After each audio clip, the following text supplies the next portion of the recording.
be putting this together and for you guys to have this time with us. We know how busy everything is right now, and we really wanted to create this space to bring together an amazing group of women who are not only leaders in travel, but leaders in the space of just creating incredible content, leaders in the space of creating product to communities, to outlets to represent Latinas. So I'm really excited to be here hosting and moderating along with Olga, who is from Latinas Who Travel. So thank you, Olga, for like putting this together with me. It's been. Thank you. Hi, everyone. Thank you for coming. So I'm just gonna give it a minute as everyone's logging in. Feel free to put in the chat group your Instagram so we can follow you back. For the speakers, feel free to put in any links that you want as well in the group chat so everyone can follow you, amazing ladies. I see that people are logging in, which I'm super excited about. So far, we're gonna give it just one more minute as people are logging in. Hola, make sure to let us know where you're joining us from. I see Singapore, I see Austin, New York City. I see Melbourne, Atlanta as well. Wow. Thanks. From all over. Yes, the traveling community is present and here.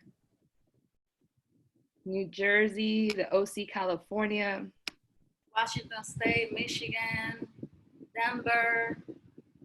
I love it. Hawaii. Hawaii, that's where we all want to be right now. Hawaii, whoop, whoop. And for the speakers, feel free to put your IG in the group chat or any website or any products that you guys have. I know that we've all been pivoting and creating new things during this time, so feel free to put anything that you're working on in the chat so we can all stay in contact. All right. Ooh, oh my God, we have pretty amazing group of people logging in. I'm so excited to see all you guys from Brooklyn, Cambridge, Atlanta, Boston. Ah, I love the travel community. Oh, hi, Catalina. Hi. Hi. So I'm gonna kick off because I'm ready to get this started. I think we have been planning this for a few months, and I'm so excited because this is really to kick off Hispanic Heritage Month.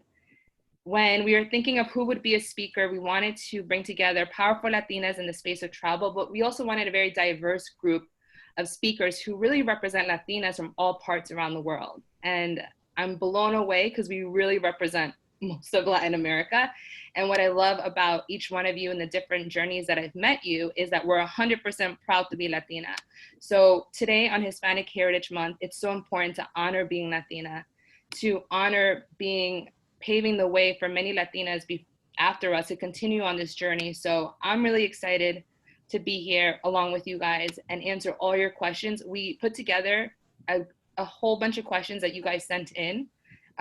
Questions about what's next in travel, questions about are people still able to make a career out of travel, what's next for travel, safety, trends, etc. And we're gonna be getting into all of that. So just to give you guys a few kind of side notes before we get started, this call is gonna go until 7:30. I'm gonna be moderating along with Olga, who's gonna be taking over midway. And between 7 and 7:30, we're gonna be opening to Q&A. So seriously, feel free to ask any questions that you have. You have everyone here from PR that represents hotels, to influencers, to writers and journalists, to community builders, to fashion brands, to beauty brand founders. So anything that you guys have questions about, now is the time. And you know, as Latinas, like we can talk for hours and we want to give all that information. We're not holding back on this conversation. This is really for the community.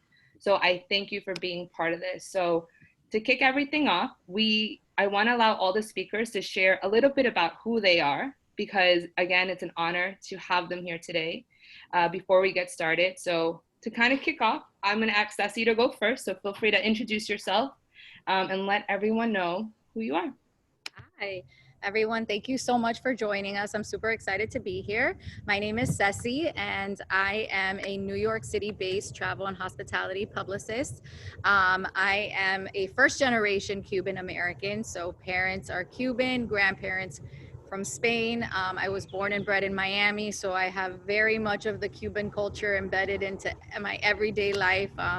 I moved to New York City 6 years ago, almost 6 years ago, basically just to follow the dream of living in New York City and really hoping to grow my career, network, and meet a lot of incredible people, just because New York is such an amazing place to do that, just that. And it really has been such a journey for me. I got my start in PR. Ironically, I went to school for journalism, but I got my start in PR after college. I started working at an agency, and I worked at a variety of different agencies where I ended up at one of the bigger ones in Miami. And I worked on the Mexico Tourism Board account, which is literally the job that opened my eyes and doors to travel and hospitality. And it just took off. I've worked with clients from Aeromexico, Expedia, various hotels, the Mexico Tourism Board, Los Cabos, and then I'm presently the Vice President of Public Relations for Palace Resorts, which is a luxury chain of all-inclusive resorts, and LeBlanc Spa Resort, both located in Mexico and Jamaica. So that is who I am, and thank you guys for having me. Thank you, Ceci. Thank you for being part of this. And next up, we have Nikki. Hi, everyone. My name is Nikki Vargas. It doesn't look like it, but I was born in Colombia and immigrated here from Bogota. I grew up in the Midwest, which is why I'm basically so pasty and have no accent, so I blame Chicago. I am the founder of Unearthed Women. Unearthed Women is a platform. It's a digital and print publication that celebrates women's stories and women's travel. It was founded in 2018. It had a meteoric rise, was sold in Barnes & Noble and bookstores worldwide. Right now, I'm working on our first book with Unearthed Women in collaboration with Penguin Random House, which is going to be coming out in spring 2022, focused on women's travel. On the other side of things, I'm an editor here in New York, as well as a journalist. I've been an editor for The Infatuation, for Culture Trip, for Atlas Obscura, and I'm currently a contributing writer for Zagat. And that is me. Thanks for coming, everyone. Thanks, Nikki. Thank you. Olga? Hi guys, how are you? I'm Olga Maria. I am originally half Cuban and half Puerto Rican. I was born in New York City, but I was raised in Puerto Rico, which is where I am right now. And I am a full-time travel writer. I write for different publications, print and online. And I also am the founder of the award-winning travel blog, Dreams in Heels. And I started Dreams in Heels to empower other women and people in general to travel more and to live life to the maximum and to walk in whatever shoes they're comfortable in. And I'm comfortable in heels since I was born with a leg condition. And I pretty much transitioned from being bullied to starting my brand. And other than that, I am the founder of the bilingual community Latinas who travel, Latinas que viajan. And this community I started when I realized that I didn't meet as many Latinas when I travel, and I wanted to connect with more Latina travelers. And I also wanted to have that sense of community where we can support each other, ask questions, like a sisterhood. And that's how it started. I also realized that in the travel industry, many times I was the only Latina in the room. I have my blog, Dreams in Heels, for 8 years. And when I used to go to press trips or travel all over, many times there was not any other woman of color in the room. So I wanted to promote diversity, which is very, very important. So thank you for having me. Olga, I love the wind in your hair. Do you have a fan on you? Because it looks fabulous. I'm like that. She knows the tricks. You know the tricks. It is super hot. Honestly, having the last 3 days, it has been super hot in Puerto Rico, and I have a fan in the background because I'm dying. It's just so hot. Well, you're having a Beyonce Shakira moment, so you look good. That's good then. Hi everybody, I'm Yvonne Morales, Latina Chic Travels, and I am a born and raised in New York content creator. Parents are from Mexico, both of them, so very proud of that.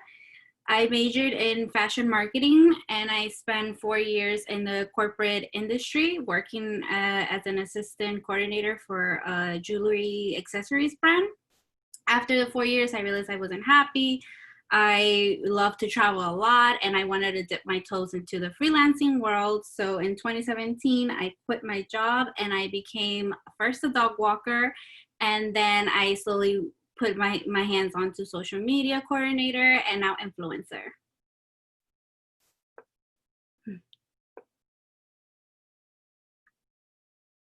And then last but not least, we have Alex. Hey guys, thanks for having me here today. My name is Alex. I'm from Los Angeles and my mom's from El Salvador and my dad's from Mexico.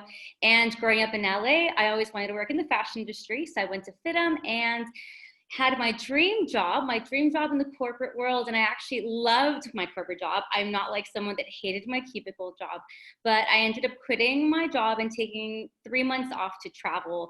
I fell in love with travel, and then I ended up traveling for over a decade full time as a backpacker, then digital nomad, and eventually more of a slow long-term traveler.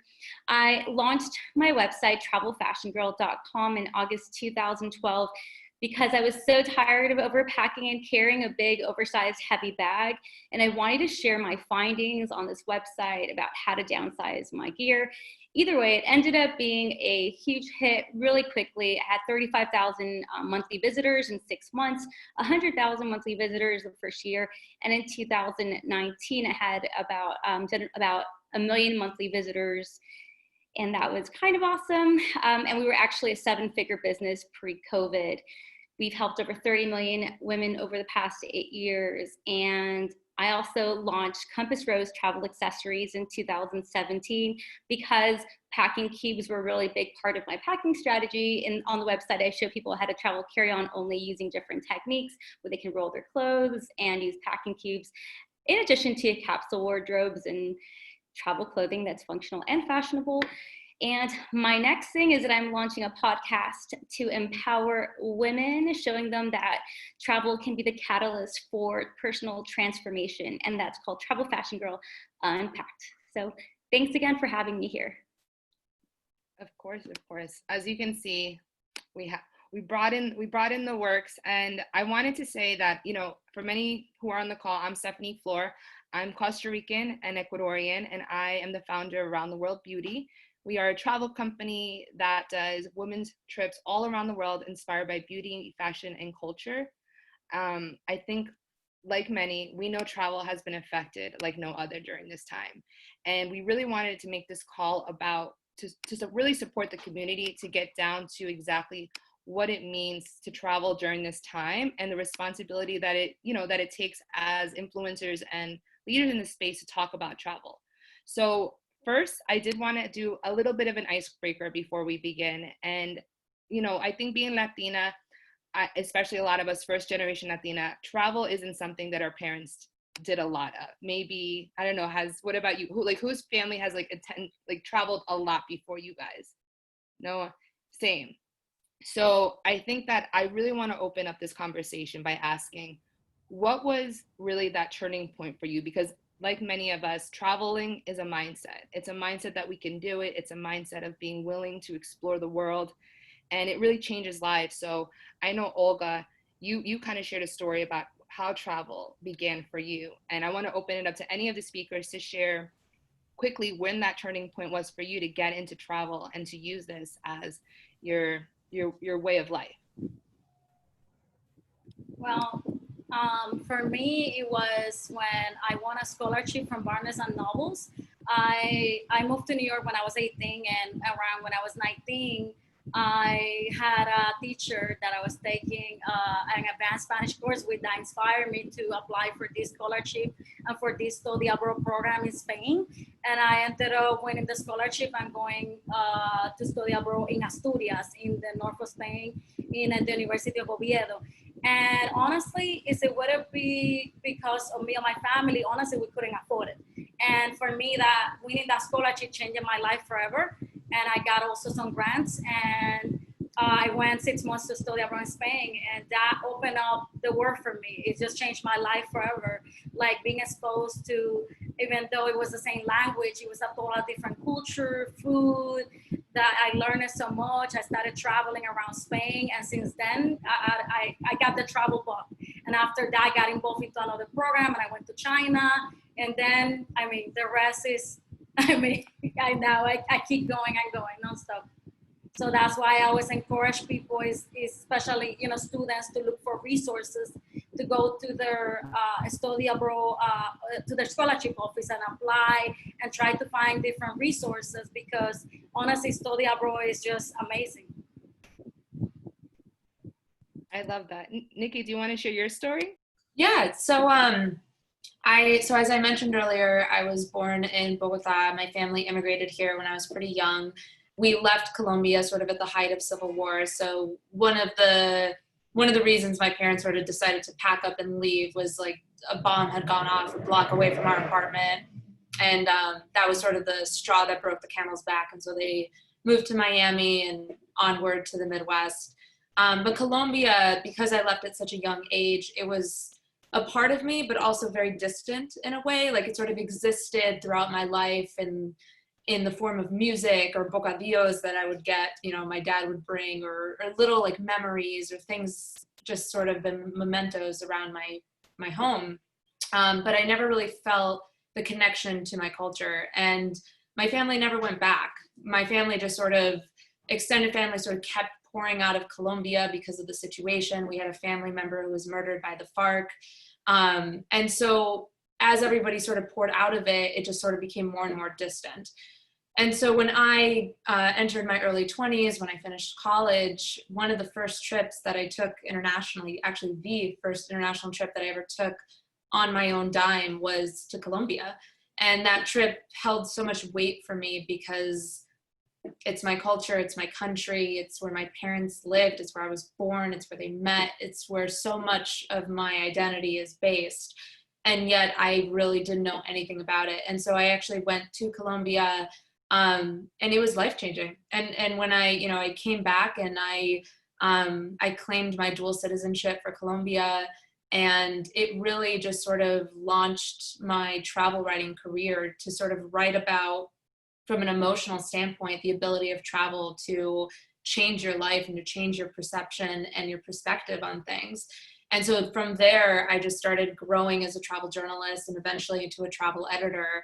And I really sort of pin everything that I've done in my life on that trip and where it sort of led me to today.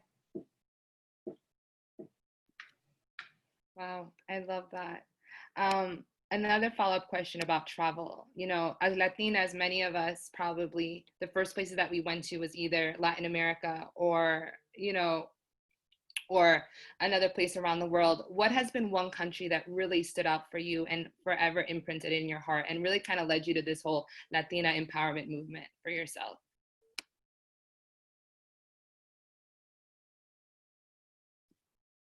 Alex, you wanna go for that one? It's hard to pick one specifically for the Latina movement. I think really it's been an evolution. Personally, me as a woman, as a traveler, as an entrepreneur, to kind of get to that point and really, like Olga said, really not seeing a lot of women of color. I mean, in 2008, there was hardly any Americans out there. It was like, oh my God, you're American? Woo, let's be best friends. And, you know, and so it is, I think that's really been an important thing. One place in particular that was very impactful for me for travel was when I did quit my job to take that 3-month sabbatical. I went to India, and that's where I had my life-changing moment. I was on a yoga and spirituality organized tour because nobody was going to travel with me, so I just jumped on a tour last minute. And my world was totally, you know, just rocked. It was like, wow, from the local people to the local culture, India, the sights, the smells, wow. And then the people also on my tour, I just realized that my little world in Los Angeles was not the world that I needed, that I wanted to be in. And I just really questioned everything about myself. Like, what am I doing? What am I working for? And that American dream, and obviously the American dream that my Latina family, as many people of immigrants will have, you know, trying to chase that American dream. It was a hard decision to kind of give that up. But ultimately, I knew I had to follow a different road. And do something that would see the world in a more meaningful fashion. So India for me is a place that will always be the thing that kind of just led me to open my eyes and want to see the world in a much greater way. Thanks, Alex. So to go into the conversation, I mean, first of all, I love India. That's one of my favorite places that changed my life. So I can definitely relate to that experience. Um, and my next question is for Ceci, because you work for one of the largest, most beautiful resorts for me in the world. And I feel like we've been everywhere. And Ivy, I know you've been to her resort, and it's just something out of this world. Palace Resorts is just beautiful. And a lot has changed for you guys. I know that we recently visited during COVID to capture how your hotel is changing gears during COVID, and how is PR in the travel industry? How are you dealing with this pandemic and being affected? Because I know we work in the travel industry, but for many, you work in the inside. So I would love to hear your experience of being in the inside and how COVID has really affected our industry.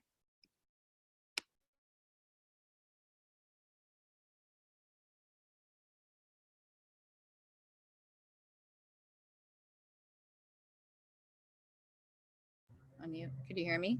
Sorry about that.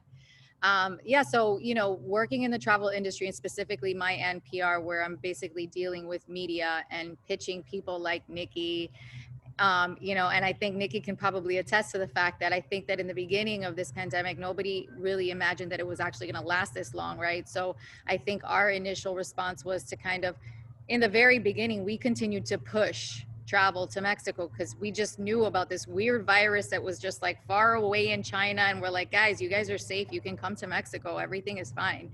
And then as things started to progress and cross over to the United States, started with California and things like that, once I think the US government issued a travel alert saying don't travel, that pretty much affects anybody traveling abroad from the United States. And for a company like us, Palace Resorts and LeBlanc, like our primary audience comes from the US and comes from Canada. So once the government restricts travel there, that means that our occupancy letters are literally just going to go down. So our strategy was basically just to kind of stay silent, right? Because I mean, it would be very tone deaf to reach out to media and pitch them our new promotion or our newly renovated hotel when there's a global pandemic and we're literally being told to stay at home.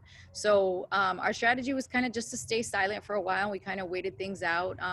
Communication wise, it was basically just updating people. This hotel is still open. This one is closed. This one is still open. We're closing out this one. And then kind of just rebounding during the part when it started, I want to say we started to open up again in June. We shut down officially in March. And, listen, for a hotel chain with 10 hotels, being shut down for 3 months is a huge financial impact. And it's not just, the money that goes into our owners' pockets, but we're talking about employees that work on staff, the waiters, the pool wait staff, the bell boys, the people that work in at the check-in desk. I mean, there were thousands of jobs, in Mexico that were on the line for us. So it hit us hard, but we slowly started to recover. And we're in that recovery process. And we realized that if we're going to reopen these hotels and Americans, Canadians, or pretty much anybody from all over the world are going to start to travel again, they need to feel comfortable, right? Because everything right now is, well, is this clean enough? Are there germs? Did you sanitize? What are your procedures? And so the first message we came out with was basically our cleanliness procedures and how we were basically upping the game to what we normally did. Yeah, sure. Our hotels have always been spick and span. Stephanie, you've stayed with us before, but I mean, that wasn't enough at this point. We had to take it a step up. So we put together a social media video that basically walked viewers through our cleanliness procedure. And basically that goes from anything from the moment you send it to the airport to the time the transportation picks you up, takes you to the hotel, the sanitation that you get right before you check in, when they're checking your temperature, making sure that we showcase all the filters have been changed, letting everybody know that when they come to our resort, all our employees are going to be masked and their masks are being replaced every 3 hours. I just came from there last week. I mean, they were throwing hand sanitizer down my throat. It's to that level. And I think that once we were ready to open, hey, we're open, this is what we're doing. The next step was reaching out to influencers like you guys, right? Because we all know that people won't start to travel until they see other people doing it and doing it safely. And people will come back and be like, I just came back from there and I had the most amazing time. Everything is incredible. You'll feel safe. You should totally go. And that helps shift the mindset. So that's been our strategy, focusing on, you know, our cleanliness procedures. We also recently launched an extended stay promotion, since so many people are working from home, so many kids are virtual. We have the perfect setup for work from home, go to school from home, and why not do it in paradise? So we launched that promotion, and then we're really just trying to zone in on travel influencers like you guys to help spread that message and help people feel confident in traveling again. I love that, because on today's call, we have a lot of travel influencers. We have a lot of people who own who own travel brands as well. And I think, like many of us, we're not even sure what to pitch the press. We're not sure how to pitch hotels right now, because we know that everyone is hurting. So I guess, Nikki, my question kind of jumps to you and asks, like, what are you pitching? If you're a travel brand, I know we have a few founders on the call. We have Alex on the call who owns a fashion brand. How are we supposed to pitch travel right now? And what's your experience with that? Oh, it's hard. I mean, I won't sugarcoat it for you. It's really hard. To be honest, at the start of the pandemic, I was travel editor at The Infatuation. For those unfamiliar with The Infatuation, it's a largely restaurant-focused publication that operates in New York, LA, San Francisco. And I had joined the team as travel editor to basically spearhead an entirely new branch of the company. And unfortunately, they ended up laying off 20 people, including me, at the start of the pandemic. So it's been, I think pivot is the word. It's been a lot of pivoting.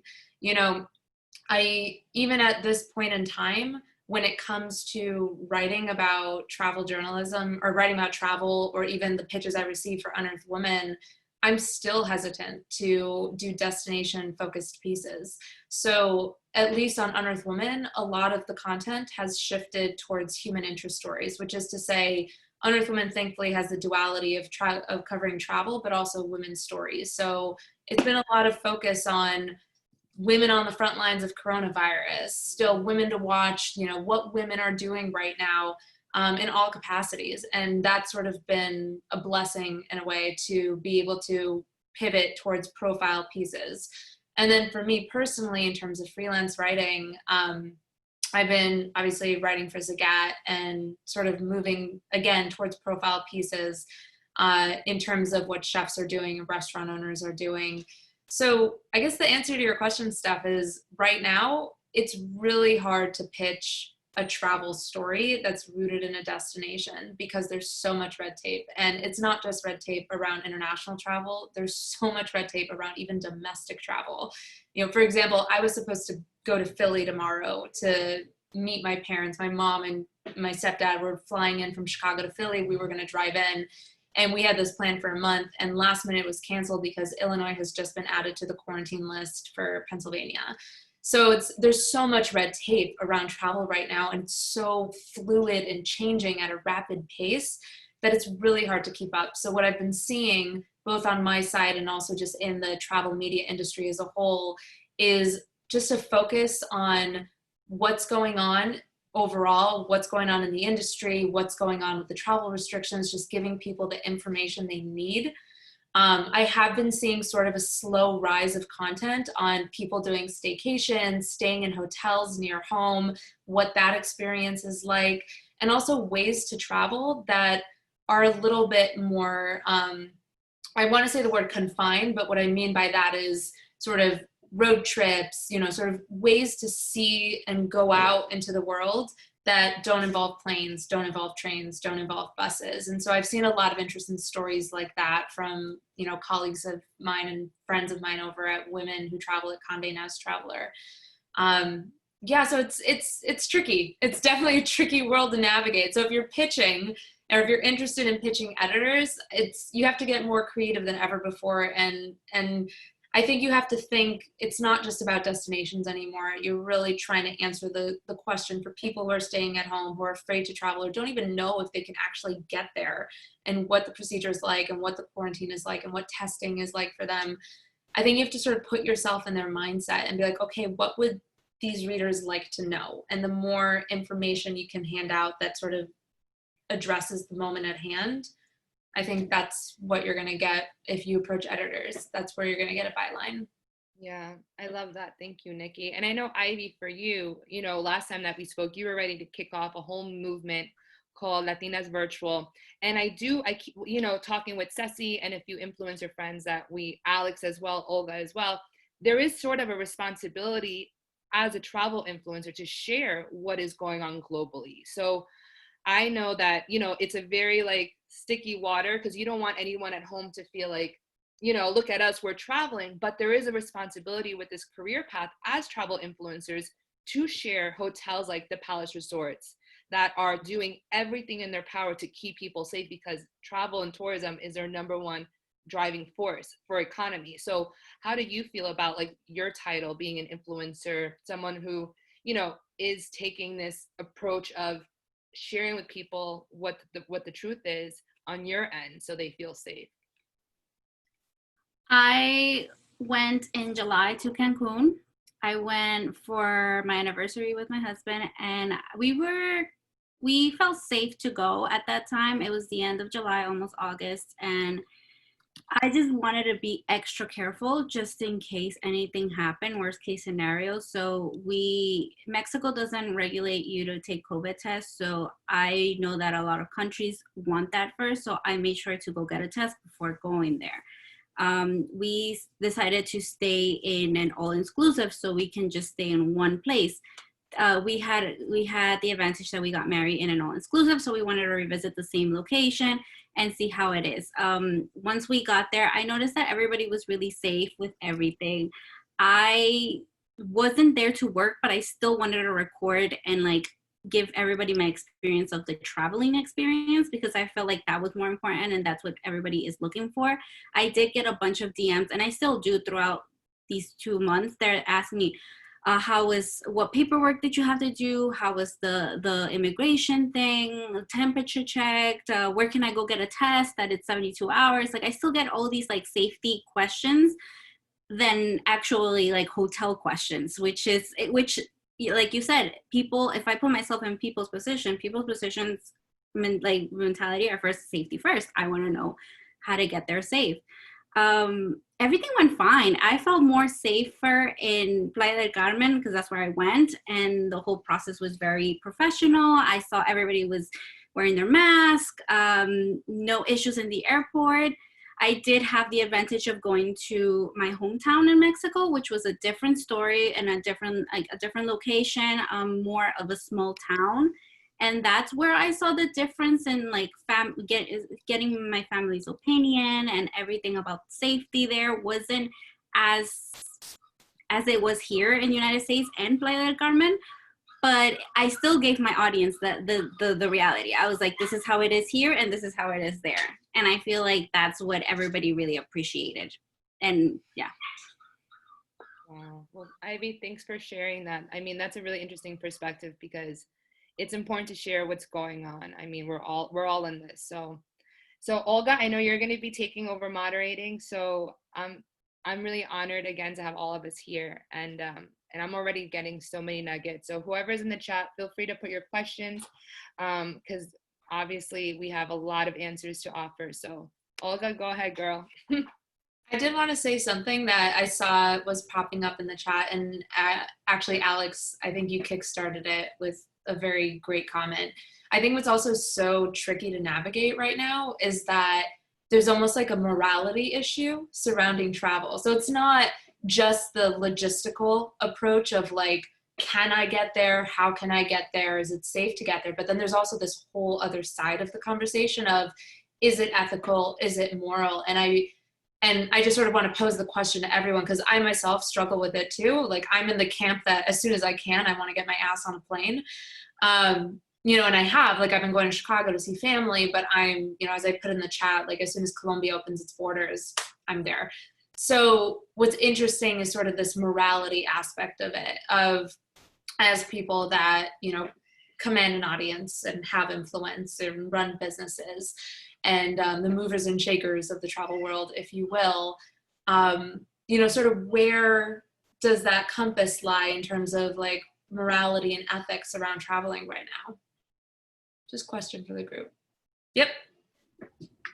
The very first article we shared early June, because I live in Playa del Carmen, one of my friends had a staycation in a local resort because like Playa del Carmen lockdown was like, you cannot leave your house. It was super strict.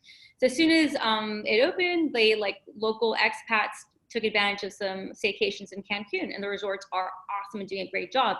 So she wanted to report how, on the COVID, and so we shared an article about the restrictions. And I had such a negative backlash. It was horrible. Like I felt so heartbroken. Like I lost some readers from that I've had for like 5 years. And I think with that lesson, it's really showed me now that if I'm going to approach that, it's a very delicate way, and I have to approach it in a very politically correct way. Like I'm not encouraging you to travel, but since I do know that a lot of people want to travel right now, this is the information so you know how to navigate safely, or so you're aware about the destinations. Like Ivy said, everybody wants to know about Cancun and Playa del Carmen. So I do feel like I live there. It's my job to inform you how it's going to be. So for right now, it's treading lightly, but we also have to take care of the readers that do want to travel and help them do it in a safe manner and encourage safety. More than anything, if you do it, please do it safely. And also, okay, super big thing, do not endanger the people that live there that are working in the tourism industry. Because in Mexico, they did not get a whatever check from their government. They had like no money coming in. They couldn't work at the resorts. And I see a lot of tourists and even the expats just walking around without a mask. And even though the establishments are strict, I'm super passionate about respecting the locals, because if they get ill, then and the resorts have to close, then they don't have a job. So, and we have to be able to continue for us to be happy in travel. We also have to protect the destinations that we're visiting as well. I agree. And I kind of just would love to add to that, just because I feel like traveling right now is such a personal choice. And I feel, I did have a couple of influencer visits that were on the books before everything happened. And then I think when everything hit, I started getting a lot of cancellations. And I think the fear was, and I think this is where there's a fine line between being your authentic self and also catering to your audience, right? I had a lot of cancellations where people were like, I'm dying to go, I'm not scared, but my followers will kill me. And I was just like, whatever happened to being authentic? If you wanted to travel, if you want to travel right now and you can do it safely and that is your choice, why not do it? And I think that's the mentality that I had. And I agree with you 100%. Going into these destinations, Mexico was actually very easy. I flew in nonstop from JFK. I got to the Cancun airport. They basically just make you fill out a form, and it's an honesty policy. Have you tested positive? Have you been exposed? Might you be exposed to someone that might have had it? And then just while you're on the resort, obviously taking those precautions. You're not, at least not at our resorts, we're not obligated to wear a mask. But also something important to note that specifically in that destination of Cancun Riviera Maya, hotels are only allowed to operate at 30%. So your occupancy levels are going to be so much less than what you're used to that sometimes if you're outdoors, you don't need the mask. But I think that there's a fine line between, being authentic and telling your followers, listen, I want to travel because I miss my family because of whatever reason, and I'm going to do it safely, or kind of just staying at home and waiting it out to not want to piss off your audience, right? Because it's like you said, you still need to tell that story to the people that do want to travel and can do so safely. Yeah. Oh, go ahead, Olga. No, go ahead, Nikki. No, I was just gonna say, I agree with both of you. I think it's, I don't think there's a right or wrong answer, quite honestly. I think exactly to Ceci's point, it's your personal preference, it's your personal comfort zone. These are unprecedented times that we're all in, and I think kindness and patience is key. And what works for one person might not work for another, and absolutely, it's just been interesting to see. And I'm desperate to travel, but my travel this year has really just been limited to going to Chicago to see family, and mainly just sort of centered on trips that I have to take, as opposed that than want to take. But I really hope that changes soon. And I think we're all just sort of navigating it together. Yeah, I had the same thing. I was quarantining in Atlanta for 5 months, and I tried to don't go barely anywhere. I only took very short, like maybe day trips just for fresh air to the park or to different close areas. And of course, wearing the mask and taking the precautions. And now I'm in Puerto Rico, but it's because my mom got sick and I have to come to take care of her and everything else. And the whole time I was first quarantined 14 days to make sure, since my mom is older. And I took the COVID test when I left, and when I arrived here after 8 days, I took it again just to be on the safe side. And now tomorrow I'm going on my first trip to Tennessee, since I'm an ambassador for Ala Morena Cars. I'm doing like a road trip with them. But of course I will take all the safety, all the precautions, and I will be like documenting everything on the channel, because I want to make sure that I keep my readers also informed of how everything is being taken care of. And next, Alex and I are going on a press trip to Mexico. We're going, so I'm gonna be going to Cancun.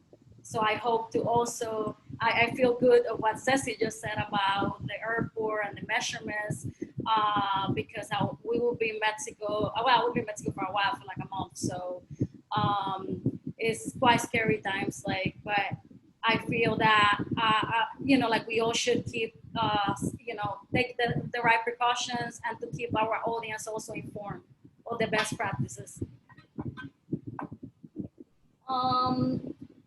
I wanted to ask anyone about the new ways of traveling, like what you guys think about the van life and the national parks. Have any of you had done anything, or what do you think about these new trends?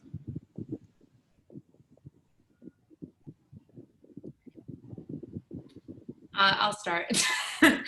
I basically have been doing road trips. Again, I've been sort of keeping it local. So I'm here in New York City. We've been going everywhere in the Hudson Valley to little towns. And that's new for me because I'm definitely guilty of being the type of person that, like, unless I have a passport stamp, it like doesn't count. So this has sort of forced me to completely redefine my sense of travel, in the sense that it's like, if I'm going somewhere, like we were literally in a farm stay a few days ago, like maybe 3 hours outside of New York. And it's like, to now think of that as, oh, I'm traveling, you know, it didn't have a passport stamp. There's nothing, you know, really cool or exotic about it, but it's still a change of pace. It's still a change of scenery. And that's so important right now. So I think looking at the ways people are traveling right now, I think it's really cool that people are sort of rediscovering their hometowns, rediscovering local areas. There's a rise of staycations again, just like it's forcing people to sort of appreciate and find gratitude for the places they live and the cities they're in and what's immediately accessible. And I think it has to be said that at the end of the day, travel is a luxury. And more than a pandemic, we're dealing with a massive economic crisis right now. More than half the country is unemployed. So just because the pandemic might go away doesn't mean that people's ability to travel will stay. You know, so I think this rise of redefining travel and making it more accessible to everyone is really important right now. And for me, again, like I lost my job in March. So for me to redefine travel on my terms and to still be able to do these local trips, I think it's important. And I think it's good for everyone if they could step out of their comfort zone, even if it's just 3 hours away. Alex, go ahead. I think, you know, like somebody just commented that they're in Australia and they can't even leave their state borders. You know, we forget that the US is the size of a continent practically, and each state is so diverse. We're so lucky that we actually get to travel within our own country, because it's massive and there's so much beauty. And I've also, because I stayed here in quarantine for the first 5 months of the COVID, you know, having access to the national parks, I know it's not as, you know, it's not like going to see the Colosseum in Italy, but man, being in nature, I feel right now, it's so important because it just re-energizes your soul.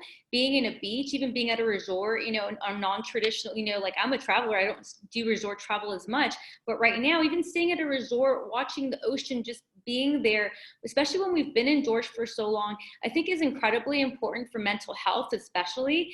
The minute that I left the house after 3 months and went spent 2 nights in the cabin in Kentucky at the, I forgot where, Red River Gorge, oh my God, I felt such a relief. So I'd really encourage, even if someone just got a cabin and went and just stayed somewhere very remote, like it's possible to do, and really reconnect with ourselves. I think we need to do that for ourselves as well. So it's awesome. Hiking is the way to go, and nature. So yeah, my feedback on it. Ceci, go ahead.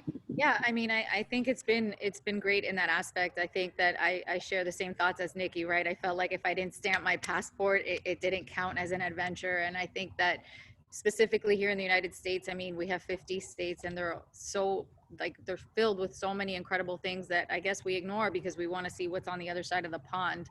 And that's something as soon as I saw a little bit of travel being lifted, especially in upstate New York, we went for Memorial Weekend, went up to Lake George. And that was a bucket list thing for me because I've been in New York City for 6 years and I've never been to Lake George, and I've heard so many incredible things about it. And it was so nice, you know, like you said, Alex, just to sit and watch the ocean, even though it's a lake, it's a very massive lake. And it was so beautiful to just sit out there with a glass of wine and enjoy these incredible mountains, look at this lake. We went hiking and really got to check out a lot of local towns during this whole time. And then we've done a lot of stuff to the Catskills as well, which was something I had not done. So really, really exploring a lot of upstate New York as well has been such a pleasure to do during this time. I would like to change the topic around, and I know since we're right now a group of amazing and powerful women, I know there's so many misconceptions about traveling solo as a woman. So I would love to hear some of your experiences traveling solo. Do you have any negative experiences? What precautions you usually take? Who would like to start? I'll start because I feel like solo travel for me was Bali, and that's where it all started for me. I had already quit my job, you can say like a year before, but I haven't had gone to by myself somewhere. And I decided to make an investment to go on a retreat and work on my brand. So I went to Bali, across the world by myself and with complete strangers. I didn't know who I was going to meet there. And after that, I was going to stay 2 weeks by myself and explore the country. I feel like a lot of people tell me like, how do you have the guts to do that? How do you do, like, don't you feel safe? Coming from a Latino family household, they were kind of scared when I said like I was going by myself. Some precautions that I do take is I share my location with my friend, or like my best friend, or my parents, or my husband, just to make sure like they see where I am. I always try to Google or research if a SIM card is available in the country, which most countries there are SIM cards. So and they're cheap, they're not expensive, so you can get them and then connect them to your phone, and you have access to the internet. Just knowing your gut instinct. I don't usually go out like party or drink like that crazy because I'm by myself. So I will drink a glass of wine or whatever and then go back to the hotel. It's just being safe and following your gut, I feel. And then keeping your family members in touch to where you are, where you're going. And that's it. Like there's no scary part of being by yourself, and it's you've learned more things about yourself in that trip alone than you would with someone else, I feel. I love Yvonne's answer. I think everything you said is so spot on. Literally, like, I think you should write it down and put it in the chat, because like those are like the best tips. Everything from like sharing location to like just intuition, which I know it's like cliche to say, but like, oh my God, intuition is everything. Your gut feeling is everything. My first time solo traveling, I was oh God, I must have been like 23. And when I went to Argentina for the first time, totally alone. I went there on assignment, so I was actually there to write a story about the cafe scene in Palermo for a food publication here in New York. And I was actually due to get married like 2 weeks after I had departed for this trip. And this trip was so monumental for me because I went to Buenos Aires. I also went to Iguazu, which is this gorgeous waterfall on the border of Argentina and Brazil.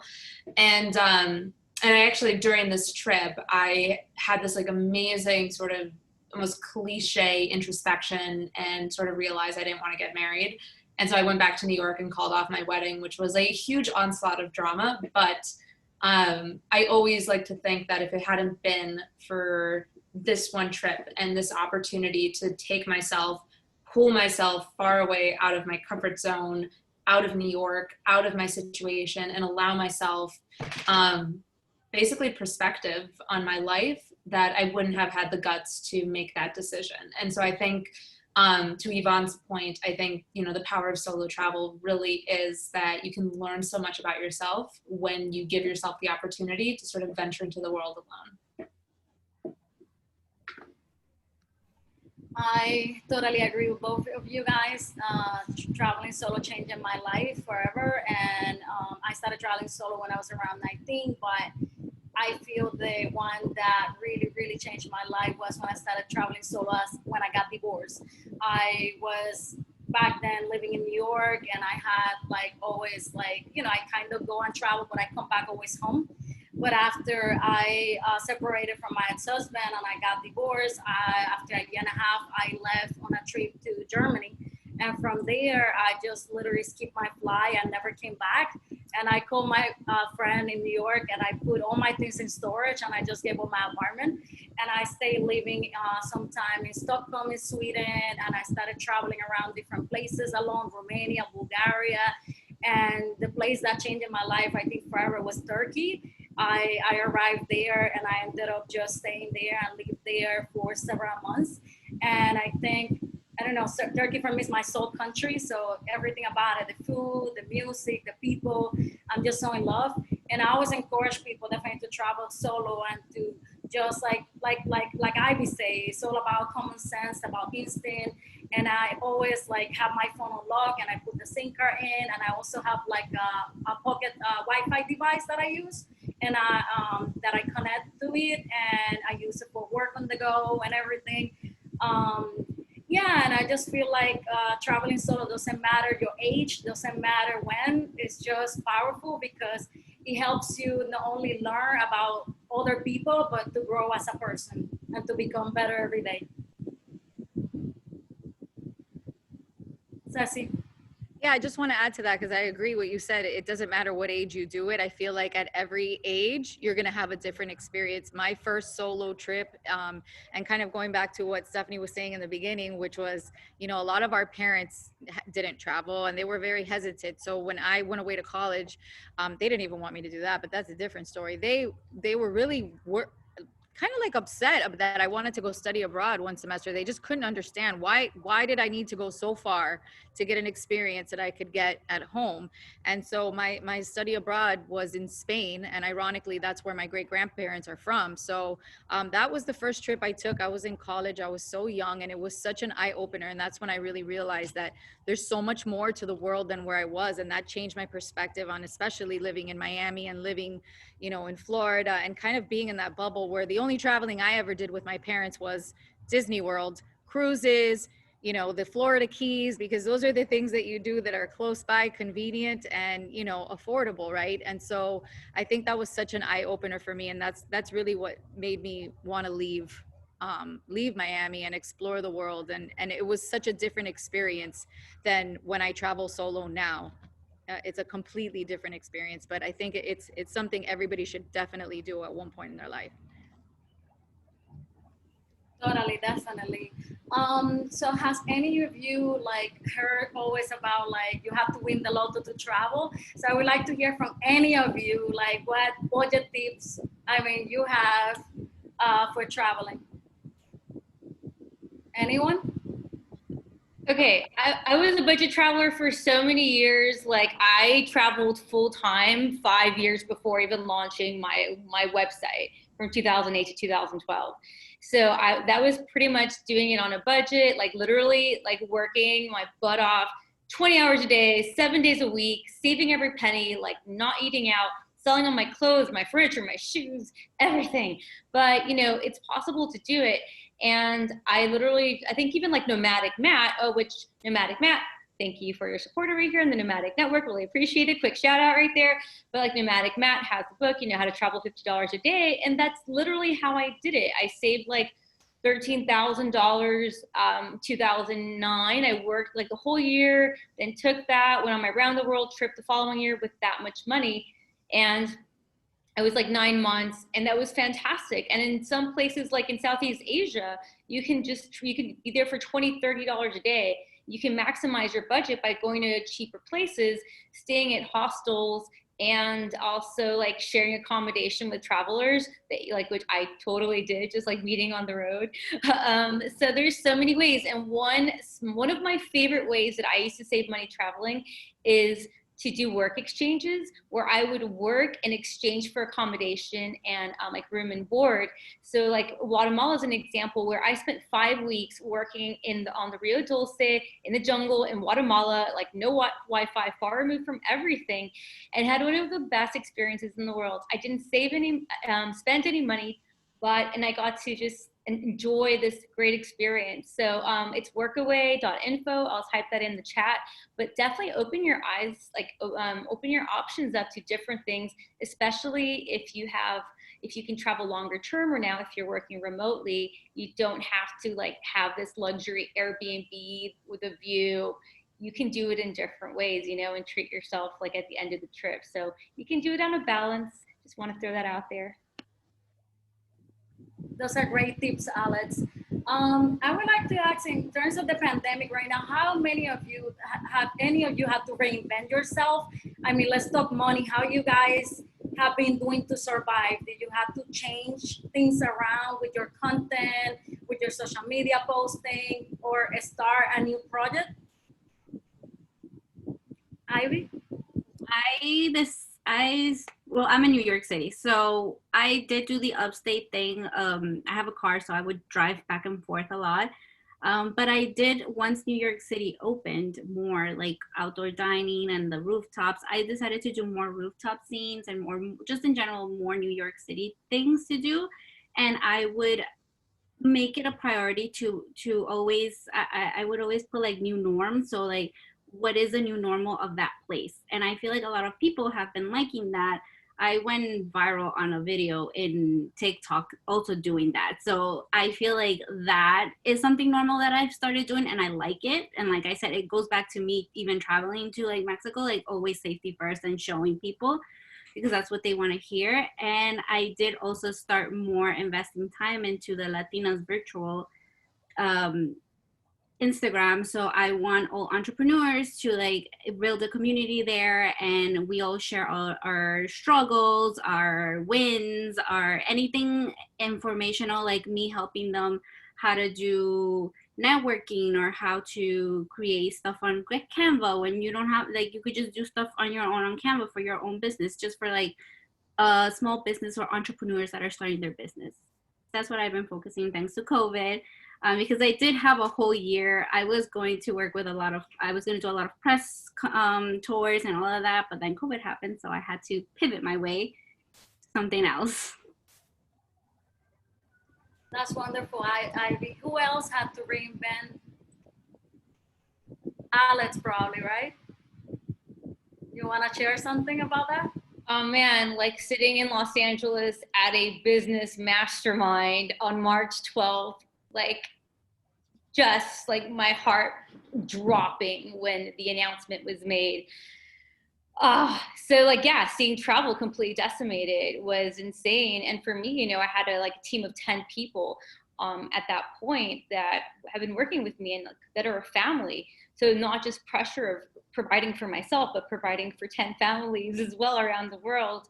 And right now it's been really interesting because, it's taken me 6 months to kind of get here, but now I'm pivoting and I'm feeling really optimistic about it because I'm going from really being travel focused to the roots of what Travel Fashion Girl was more so in the beginning, which was it was about style and styling and clothing and more fashion. So I'm now pivoting more back to what I was before in that direction, and also as a backpacker before, talking more about hiking and all that clothing. So which is really relevant right now, and like moving more into lifestyle, really opening up my like starting in Instagram where I didn't really have a lot of my content on Instagram. Now I'm getting a chance to have conversations like what we're having right now on Instagram where I can connect with my audience on a deeper level versus the content that I have on my blog. So I'm really embracing this as an opportunity to expand my brand in a different way, make changes, and also launch my podcast with the hope to have even deeper conversations and empower more travelers. So hopefully once travel starts again, you know, hoping that this business that I'm trying to like move forward right now in lifestyle and fashion kind of goes this way. And when travel comes back, then we can kind of go that way. That's my goal. So definitely pivoting right now. What about you, Nikki? Do you have anything to share? Did you change anything around or? Yeah, I mean, exactly like Alex said, it's all been about pivoting. It's been a process because I think you're looking not only as the impact from a business and financial level, but you're also looking at it just from an emotional level. You know, like this has taken a toll on all of us on so many different levels. And, you know, at the start of the pandemic, I really just was focusing on finding joy, finding these little joys that would sort of get me through this tough time. And that could, yeah, my boyfriend keeps going back and forth, but that is one of the joys. But yeah, it's just, you know, one of the ways that I pivoted in my career, really surprisingly so, has been towards food. You know, I never cooked before the pandemic, never cooked. And I found myself as one of the joys throughout this has been sort of cooking, and that has sort of evolved to writing about food, to now working with Zagat, to now interviewing chefs. So that's something that is totally unexpected and unprecedented, as my career has been pretty much firmly rooted in travel. And that's sort of been really exciting to kind of try something out new. I've always been passionate about restaurants and chefs in the culinary world, but I've never really done anything to that end aside from like one-off stories here and there for Food and Wine or whatnot. So it's been really cool to sort of really dive into it head first with cooking and interviewing chefs. And then on the side of Unearthed Woman, there's been a lot of pivoting. You know, we had to really adapt our content, as I said earlier in the conversation. We were doing all of these destination-focused pieces, these feminist city guides to places around the world, and that has largely transitioned towards profiles and women's interest stories. The book that we were doing with Penguin Random House, only until recently, was basically the process had been put on pause. The on-sale date was pushed back from spring 2021 to spring 2022. So things have just, as it has for every person on this call, just demanded a level of adaptation and a sense of pivoting. But what I will say is that I think that there's also a lot of good to come out of this difficult time, in the way that it's giving everybody time to sort of reevaluate, to redefine, to find gratitude in their daily lives, in the simple joys. And I think that's something that maybe I didn't really appreciate nor have before, which is to say that, you know, prior to the pandemic, everything was sort of big. You know, like big trips brought joy, and big restaurant reservations, and big things, and big events, and it's been eye-opening to sort of everything scale down and to find joy within the parameters of this sort of new normal. And it's been just a really kind of soul-searching experience, both on a professional and personal level. Yeah, that's so true. It happened the same for me. Like in terms also what you were saying about food. I also never cooked before the pandemic. I don't like cooking at all, but I started cooking a lot, and I started doing other things that I never expected I would do. And I even designed a new website. It's called Productive Journey, and I started it to share productive tips, working from home tips, and everything, and also quick, easy recipes. And I could not believe that the first month of launching my site, I have 15,000 page views. It was wonderful. It was like mostly from Pinterest, but it was amazing to see that. So I had to change everything around because I never expected to start that kind of website, to be honest. And during the pandemic, I don't know, that came to my mind, I guess, because I needed to, I don't know, a different outlet, different from travel, even though I still kept the traffic on my main site, Dreams and Hills, alive because of Pinterest. And I kept sharing more like bucket lists, inspirational books people can read related to travel, movies, travel cocktails, everything that I felt that people would still like look for. So definitely I changed a lot myself too on my website. It was a big change. And I think to add to that, one of the things that I really enjoyed, especially in the early days of the pandemic, from just like from a social media standpoint, is, you know, travel prior to the pandemic. I think we can all attest to sort of this overly curated, you know, perfect perception of traveling and a traveler's life, and every photo is this beautiful curated image in Paris or Bali or whatever. And what was really interesting to see is when the pandemic started and we were all sort of forced into our homes and quarantine hit and lockdowns hit, you start to see people get creative at home. And there was such an authentic rawness to that, which I loved, because suddenly it was, I'm home, this is where I live, this is what I do, this is what I'm about. I'm not in a pretty dress, I'm not in Paris, I'm not in a 5-star hotel, I'm not in Bali, this is me, for better or worse. And there was something really beautiful about that authenticity that I think social media has really been lacking. And it's nice to sort of, in a way, kind of go back to basics. And so I'm curious to sort of see if and how that's retained as we sort of move forward. This idea of, we have now, basically, we're still all going through hell and back with the current situation, not only in the United States, but in the world. And it's interesting to see, like, as we sort of go back to basics and pivot and redefine and get more authentic, how we're going to hold on to that as things eventually do start to get back and going. That's a beautiful thought. I totally agree. I think that now you can see the true personalities of people online way more than before. I need to open now for Q&A. And just to start, one of the first questions I see here from Marta, it is, what are your thoughts about traveling in a group of people, group setting outside of your quarantine friends and family, say like a small retreat? Do you require everyone to test or take their word for it? I'm just trying to figure out how to navigate. Thank you. Anyone would like to answer that question about traveling in a group? I'll answer it. Yeah, I feel like everybody should be getting tested. I had to go on a work trip this past week, and I, decided to get tested before I went. And I'm getting tested again tomorrow. I'm quarantining at a family member's house. But I think everybody should I think it's the right thing to do, especially when you're traveling with different people that, I mean, at this point in this moment in time, I wouldn't just take your word for it. I think that everybody should get tested. And I know a lot of people in New York that, they're starting to have get-togethers again and, come over to my rooftop. And now it's so easily accessible. It's not like how it was in the beginning of the pandemic where you had to, wait in line for hours to get tested and wait 2 weeks to get a result. I mean, you can even get antibodies tests now that will show you if you were even carrying the antibodies. And you can get those within the two business days. So I think that testing is so easily available now and free. I think it's the responsible thing to do.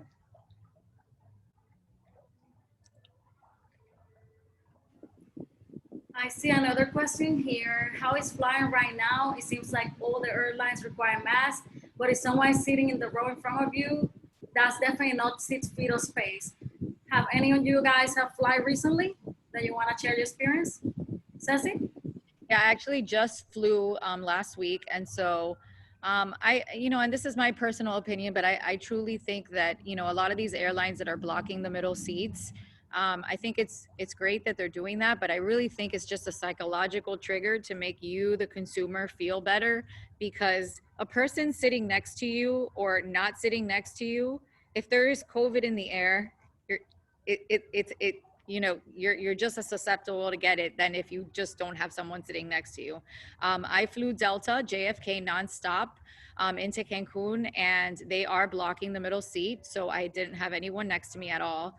But on the way to Miami, American Airlines is not blocking anything. They're just filling up as much as they can because they've had to limit their flights. So my flight to Miami was packed. Like, no, there were no empty seats, just because my flight had a lot of connections of people that were going to other places. Miami wasn't their final destination.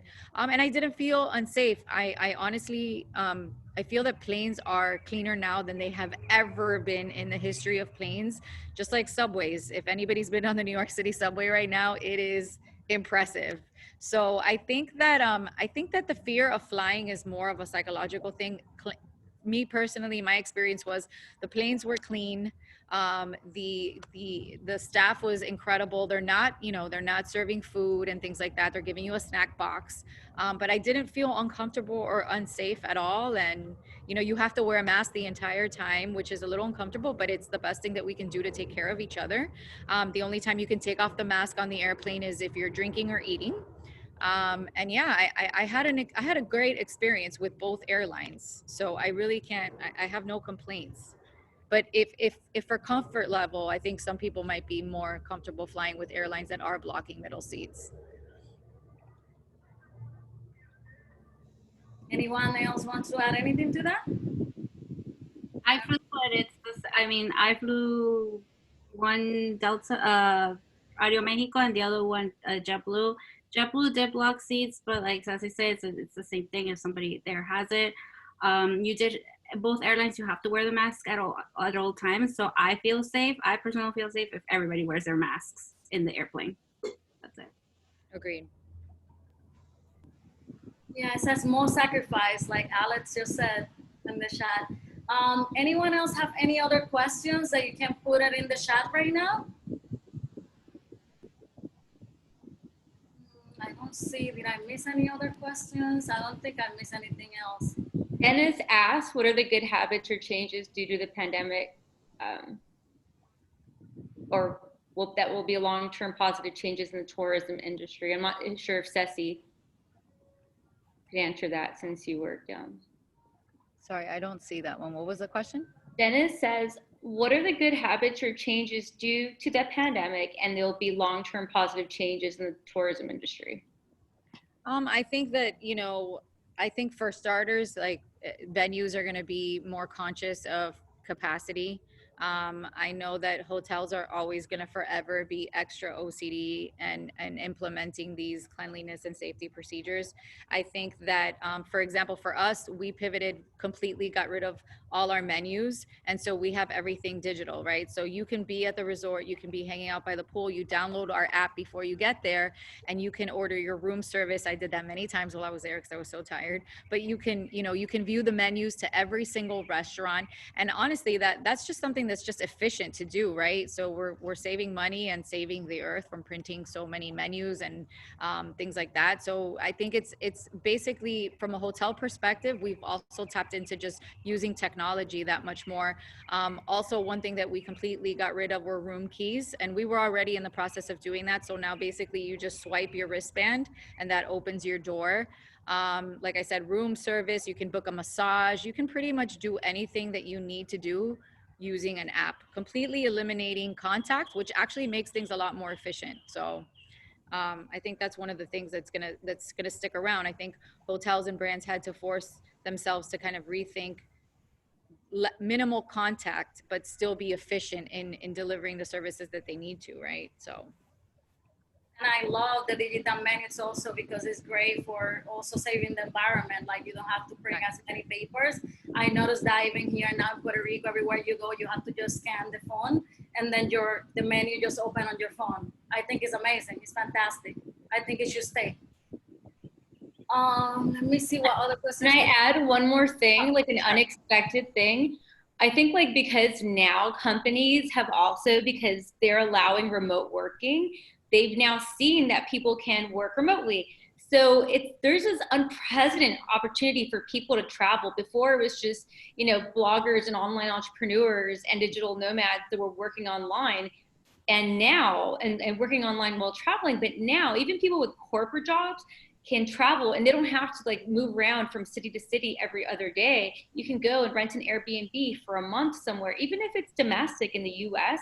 And I've always said that traveling and being able to travel full time and having a corporate salary is the best, because like you could live in Portugal and like in Lisbon have a great lifestyle for a fraction of what you would, for example, like in Los Angeles or New York City. I live in Playa del Carmen, and it's a fraction of what it would cost like to live in San Diego, where I was living before. So if you're like, that's a new thing to consider, guys. If you've got the chance to keep your job and work remotely, start looking at long-term travel. And if you're a girl, check out Digital Nomad Girls, because it's like you can get all these tips from digital nomads and just use those tips for your corporate job.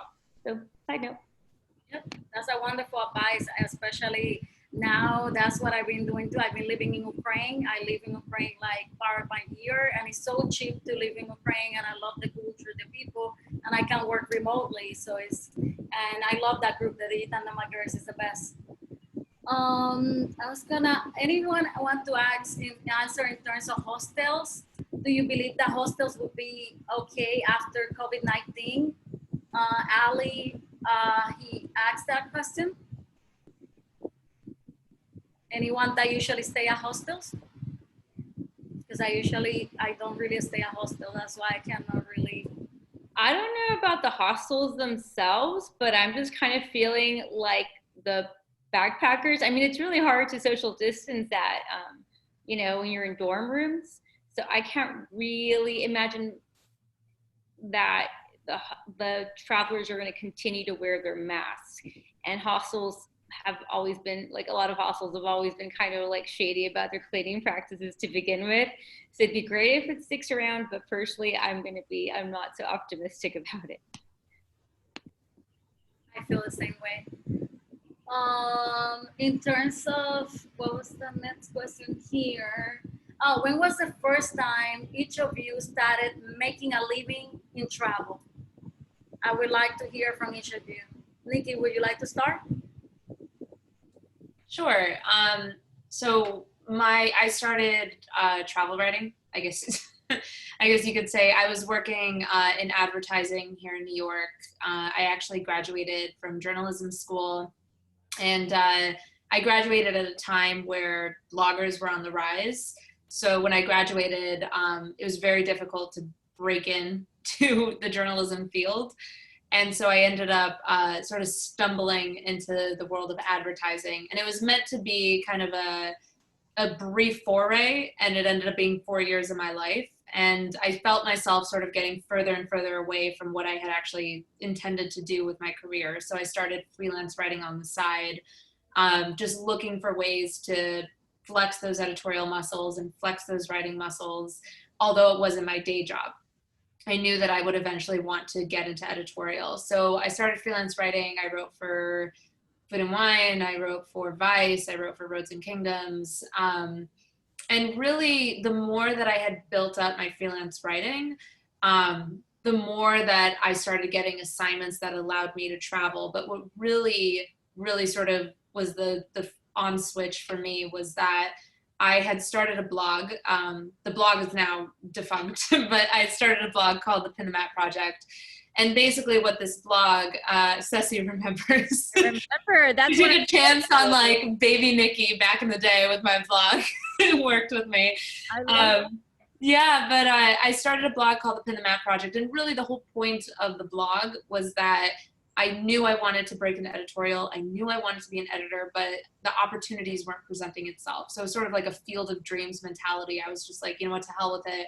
I'm going to build this for myself. So I created a platform where I could write and I could edit and I could just, edit people's guest posts and do stories that I was passionate about. And the more time and effort I put into that, the more opportunities I had to travel. And eventually that blog did get me to where I needed to go, which was landing a on-staff travel editor position at a publication. And from there, I sort of evolved my career, and I actually outgrew that blog. As I sort of got into my late 20s and early 30s, I sort of found myself moving away from the sort of content that was just sort of focused on me. And that blog was very much rooted on like me and how I feel in the context of a pretty destination. And as I got into, you know, later in my age, I found myself wanting to do stories that I felt held more weight and held more matter. And that meant turning the focus away from me and more onto other women and what they had to say and what their experiences were. And that's ultimately what led me to start Unearthed Women. So the long-winded answer to that question was the combination of freelance writing and a travel blog is what allowed me to eventually stake a claim in the world of travel and make it my career. Ceci or Alex, who wants to go next? I can go next. I had answered already on the chat. I basically freelance, and I also started seeing more on, I would go to a hotel, they would ask for content, so I will give it to them, either a free night stay or they buy content, they buy rights to your pictures. That's another way of making money. Another way would be just finding remote jobs, social media coordinator, copywriting. No matter what skill you have, you can make it, look for it on LinkedIn or other remote websites that you can find jobs, and you can work wherever you want. That's how I did it. Yeah, for me, it was a little different, just because I actually studied to be a journalist, but I ended up in public relations, and I did a lot of, working at agencies and working on a bunch of different clients. I didn't always work on travel. I worked on American Express, I worked on Bacardi, I worked on ESPN. So I had all these different consumer accounts, and I just accidentally ended up in travel. The agency that hired me had just won the Mexico Tourism Board account, which is a huge account. It's a government account, so it was contracted for 3 years. So I had that account for 3 years, and that really opened my eyes to Mexico as well. Mexico to me is like a second home. I love it so much. I have so much love for the Mexican people. I visited different parts of Mexico that I would have probably never gone on my own, like Guadalajara and Mazatlan and Oaxaca and San Miguel de Allende, and I got to really go away from, the traditional Cancun, Riviera Maya, Los Cabos, and really learn a lot about the culture. And after that, it just kind of opened the doors. So, my advice is, if you really want to work in the travel industry, kind of make a list and target brands that you want to work with, and, tap into your network, see if you know anybody that works in that industry or works for some of the brands that you might want to work with, and kind of just always keep your eyes and ears open. I knew that I loved Palace Resorts as a brand when I was on the agency side, and I had a really great relationship with them just because Mexico Tourism Board, I was always bringing them press to Cancun. And so, I always made it clear that I'd love to work with them. And, one day the position became available because the person that was in my role left, and, they immediately reached out to me. I didn't even go looking for it. So for me, falling into travel was very accidental. I just knew that I could never do anything else. I need to work in the travel space because it makes me happy. It never feels like I'm actually working. Alex? When I started the blog, I think like Ceci, I accidentally ended up working in travel. When I started the blog, it really was genuinely to help other women avoid making all the mistakes that I made while traveling. And I thought to myself, well, if I make money, that's a bonus. Ideally, if I can make like $200 a week to keep my backpacking budget, going, living in Southeast Asia, that was kind of what it was like. If I make that much, that'd be really cool. So when I made my first $25 6 months in from the Amazon Associates program from affiliate links on my blog, that was 6 months into the blog. And at that point, it was also because it grew very quickly with the 35,000 monthly visitors. And because affiliate revenue is a big, the biggest aspect of my revenue, then it really was, the traffic really mattered for the blog. And SEO is a big part of that. That's how I gained the traffic. It was in the very beginning, I started using SEO since day one, since August 2012, in addition to spending like back then 6 hours a day on Twitter, just like guerrilla marketing online, answering people's questions, just making connections right off the bat. It is a lot of work. The one tip I always ask people is, do you want to work in the travel industry because you love travel or because you want to travel? So you don't necessarily need to, for example, become an influencer or a content creator to travel. You can take other online jobs, and you can find them like on Upwork or dynamitejobs.com. And you can work for other people that already have online businesses and don't really care about where you work. So just distinguish, just make, just make sure that you are 100% passionate about creating content and creating content about travel. And even if you start that way, like I started a travel blog, Wanderlust and the Girl, but I realized I didn't want to write about travel. I wanted to write about fashion and that aspect of travel. So I changed. The point is you can kind of just get started, and that'll end up leading you to finding maybe the thing that you're most passionate about as well, whether it's travel or maybe, PR. You never know where that road's going to take you, but you have to start and give it a shot. Totally agree with you, Alex. Like same, I started with PR and eventually I transitioned into fashion and beauty. I was writing for different magazines. I became assistant fashion editor, then fashion editor. And then I realized that, I don't know, the fashion industry was kind of like superficial. And I felt like traveling really fulfill me and make me happy. And I started changing my content around my blog. When I launched it, at the beginning it was purely fashion, and then I changed it to travel. And what it helped me grow was as the same as you, was SEO and Pinterest, which is my, two biggest sources of traffic. And I monetize my blog through affiliate marketing mainly, and I belong to an ad network as well. So all the traffic is where I make the money from. And other than that, also, of course, partnerships with different brands. Like I'm ambassador for Alamo Rent-A-Car or for Polaris, and I kind of form different kind of partnerships throughout the years. And that's another way that I monetize my content, and of course, social media as well. But I feel from everything other than SEO, Pinterest for me have been the biggest weapon, the biggest source of traffic. I love Pinterest. It's just amazing how much like not only like have helped me with traffic, but also to monetize, because a lot of people buy a lot through Pinterest. It is really powerful.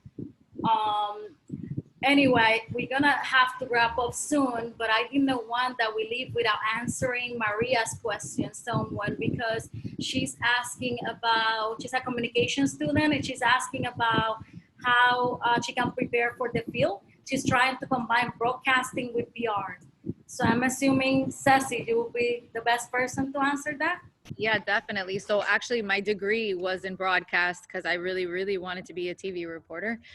But yeah, I ended up accidentally working at a PR firm in Miami. And I would say, I think actually it ended up happening the way it should be, because I really think that having the background in journalism made me that much better of a PR person, because, I kind of understand what media needs, and, turnaround times and content, and being concise with your pitching and getting the message across without things being too lengthy. So I really think that, having a background in journalism is amazing when you're a publicist.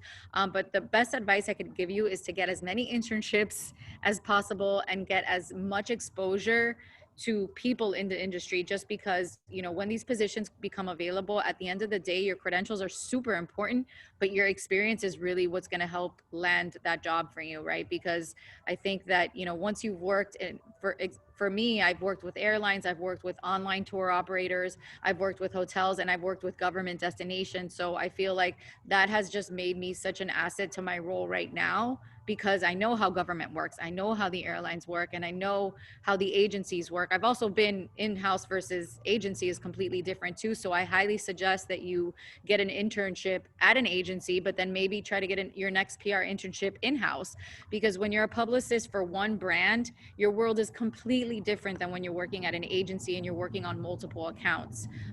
But I definitely think that, you know, my playground was the agency, because that literally, you know, taught me deadlines, taught me how to multitask, and it made me better at my job right now. So I would say test both out. You know, some people really love agency and some people really love in-house. It's a completely different experience, but I think they're both really important. Thank you so much for answering that. I hope that helps you, Maria. And it's not like follow Ceci and maybe ask her some questions Yes. to really know everything about it. Thank you so much for everyone that joined today. And thank you to the Nomadic Network for supporting us, for all the panelists for being here today, all the people that show up from all over the world and all the different cities.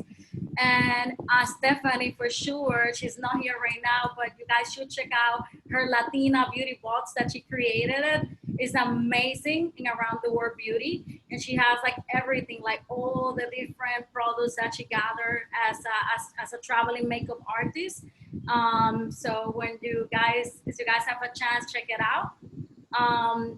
Anyway, thank you so much, everyone. Thank you guys. Have a good night. Thank you so much for allowing us a platform to share knowledge with you guys. Thank you for being here. Yes. Hi, everyone. Thank you. Guys, just smile one more.